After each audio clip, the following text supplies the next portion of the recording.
دروشمەکانی شۆڕشی ژینا سنوورەکانی بڕی و گەیشتە هیندستان. ژن-ژیان ئازادی لە کوردستانەوە بۆ بەجیهانی بوون.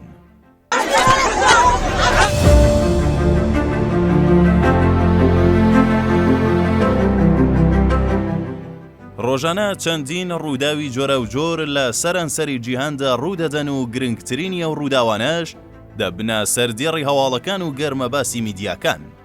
یەکێک لەو ڕووداوانەی چەند ڕۆژی ڕابردووش کە سەرنجێکی جیهانی خرایە سەر ناڕزایەتی دەربڕینی دکتۆرەکان و کەرتی تەندروستی وڵاتی هیندستان بوو، دژی دەستدرێژی کردنە سەر یەکێک لە پزیشکەکانی نەخۆشخانەیەک لەو وڵاتە و کوشتنی دوای ئەنجامدانی تاوانەکە. خۆپێشاندانی پزیشک و کارمەندانی کەرتی تەندروستی هیندستان گرنگیەکی زۆری هەبوو، بەڵام کاتێک میدیاکانە و دیمەنانەیان گواستەوە کە خۆپێشاندەران دروشمی ژن-ژیان ئازادیان بەرز کردوتەوە، هێندەی دیکە بابەتەکە گرنگتر و گەرمتر بوو. ڕاستیەکە ئەوەیە کە دەکرێت بڵین شۆڕشی ژینا بووە بە هەوێن و دروشمی بزوتنەوە و شۆڕشەکان و تا ئاستێکی فراوان بە جیهانی بووە. گومانی تێدا نییە کە کورد لە چەندین دەی ڕابردوودا و ئێستاشی لەگەڵدا بێت، بەردەوام لە بزوتنەوە و شۆڕشدا بووە و داوای مافەکانی خۆی کردووە.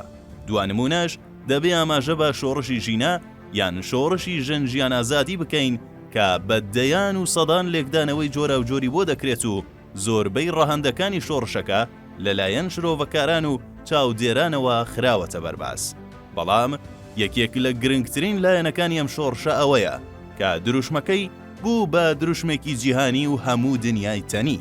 ژن-ژیان ئازادی ئەو دروشمە بوو کە لە هەناوی شۆڕشێکی کوردیدا بەدی هاتوو، هەر خێرا لە هەموو وڵاتانی جیهان وترایەوە، نووسرایەوە و بەرز کرایەوە. هۆکارەکەشی خودی شۆڕشەکە و چۆنیەتی ئەنجامدانی شۆڕشەکە بوو.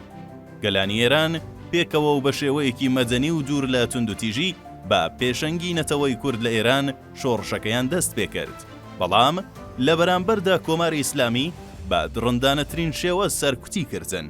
هەرەمەش بووە هۆی ئەوەی کە دەنگی گەلانی ئێران بە کۆمەڵە و ڕێکخرا و وڵاتانی جیهان بگات. مافویستی و مۆدێڕنبوونی شۆڕشەکە وای کرد کە لە چوارچێوەیەکی جیهانیدا خۆی پێناسە بکات. شۆڕشی ژن-ژیان ئازادی تەنیا داوای مافێکی تایبەتی نەدەکرد، بەڵکو توانی هەموو ویست و مافەکانی نەک هەرگەلی کورد لە ڕۆژهەڵاتی کوردستان، بەڵکو گەلانی دیکەی ئێرانیش لە خۆ بگرێ و هەموو چین و توێژەکانی نەتەوەکانی ئێران پێکەوە دەسەڵات و سیستەمی سیاسی کۆماری ئیسلامیان بە ئامانج گرت بوو. شۆڕشی ژن-ژیان ئازادی شۆڕشێکی نوێ بوو، نوێ بەو مانایەی کە تەنیا بۆ بەدەستهێنانی ئازادی نەبوو، بەڵکو پێداگیریکردن لەسەر مافەکانی ژنان یەکێک لە بابەتە سەرەکیەکانی شۆڕشەکە بوو. هەرەمەش وای کرد لە جیهاندا هێندا بە بایەخەوە لێی بڕوانرێت. پارێزگاری لە کەرامەتی ژن لە شۆڕشەکەدا و پێشەنگایەتی و بەشداری ژنانیش ئەوەی بە جیهان سەلماند کە ژن بزوێنەری هەرەسەرەکی شۆڕشە، داینەمۆی خەبات و تێکۆشانە بۆ بەدەستهێنانی هەر داوا و ماف و ئازادیەکی خۆی و نەتەوە و وڵاتەکەی.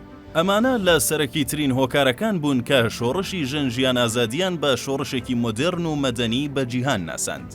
کۆمەڵگەی جیهانی پشتیوانی تەواوی لە شۆڕشەکە کرد و کوردیش وەکو پێشڕە و داینەمۆی سەرەکی شۆڕشەکە ناوی هات.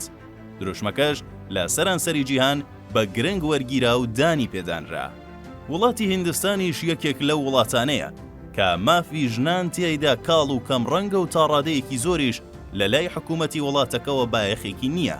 دوای ئەوەی کە زانیان دکتۆرێکی ژن دەستدرێژی سەکسی کراوەتە سەر و دواتر کوژراوە، دەستیاندایە خۆپێشاندان و ناڕزایەتی دەربڕینێکی فراوان و دروشمی ژن-ژیان ئازادیان بەرز کردەوە.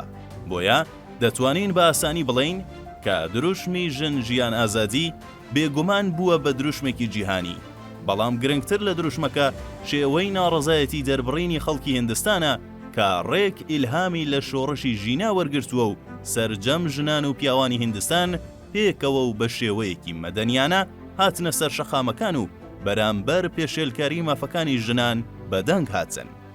هەر بۆیە ئەمە دەرخەریە و ڕاستیەیە کە شۆڕشی ژن-ژیان ئازادی کە لە کوردستانەوە سەری هەڵدا توانیویەتی ببێتە شۆڕشێکی جیهانی. هیندستانیش وڵاتێکی گەورەی ئەم جیهانەیە و خاوەن مێژوو و شارستانیەتێکی کۆنە، بەڵام خەڵکی وڵاتە سوودیان لە شۆڕشی ژن ئازادی وەرگرتووە و زۆر مەدەنیانە و دوور لە تند و تیژی داوای مافەکانی خۆیان دەکەن.